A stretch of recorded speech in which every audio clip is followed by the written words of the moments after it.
Hello everyone, this is Mr. Whitener again, and we're picking back up with our history of Rome at the end of the Roman Republic.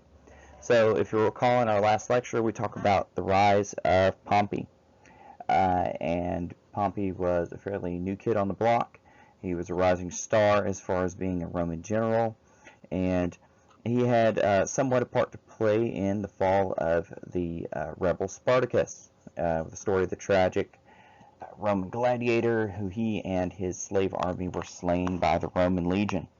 Now, following this time,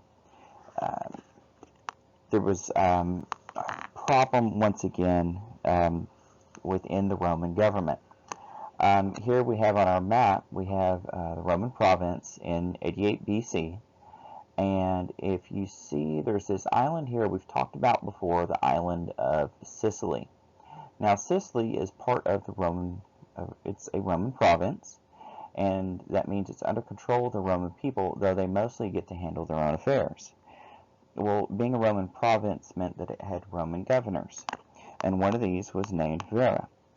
Vera was a very corrupt governor. The story goes that he would rob people, have them assassinated in order to take their property. He'd rob temples. He accepted bribes instead of administering justice, and it was so bad that the people of Rome heard about this and knew what was going on. But also, as the story goes, he was willing to bribe his way out of it. And so things weren't looking too good for Sicilians. Here's a painting of Roman ruins in Sicily. If you recall, Sicily was also a Greek colony way before all this, so they were already steeped within the Hellenistic culture that is very closely related to the Romans. Here's an excavation site in Sicily, and we see some Roman catacombs that have been excavated. Now this is a bust of, I believe it's supposed to be Vera, that says Cicero at the bottom, but in any case, let's get right. Here we have a painting of the famous trial of Vera, and Cicero is a young lawyer who's very eloquent, very well thought out. He's very patriotic. He believes in the ideas of a republican government, and he's going to so strike fear into the heart of Vera that Vera is going to flee the country. And this is going to help him make a name for Cicero. Even though Cicero is a plebeian, he's a commoner, we're going to see later on he's going to be accepted for the most part by the patricians later on. Now, while this is going on, here's a statue of Cicero. While this is going on, we're going to have problems again within the eastern parts of the empire in the Mediterranean, around Greece, and this is going to have to do with Mithridates. Remember, he was the king of Pontus, near southern modern-day Russia, and also his pirate bands that were going around throughout the Mediterranean Sea.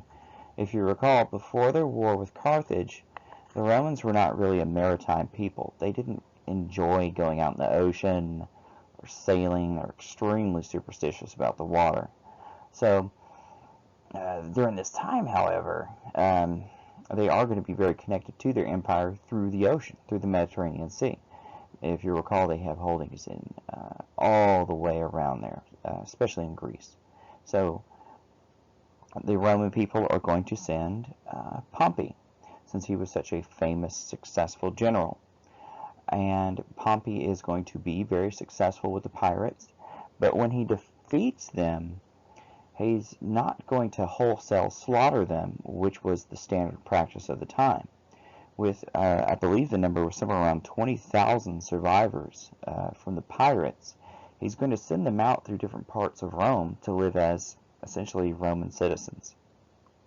So this was seen as a very kind, out of Roman character action for them.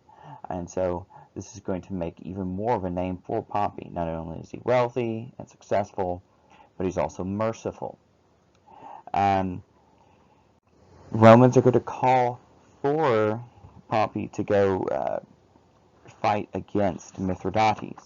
A lot of Romans are going to be scared about this, But many famous Romans are going to call for Pompey to do this as the man to do it.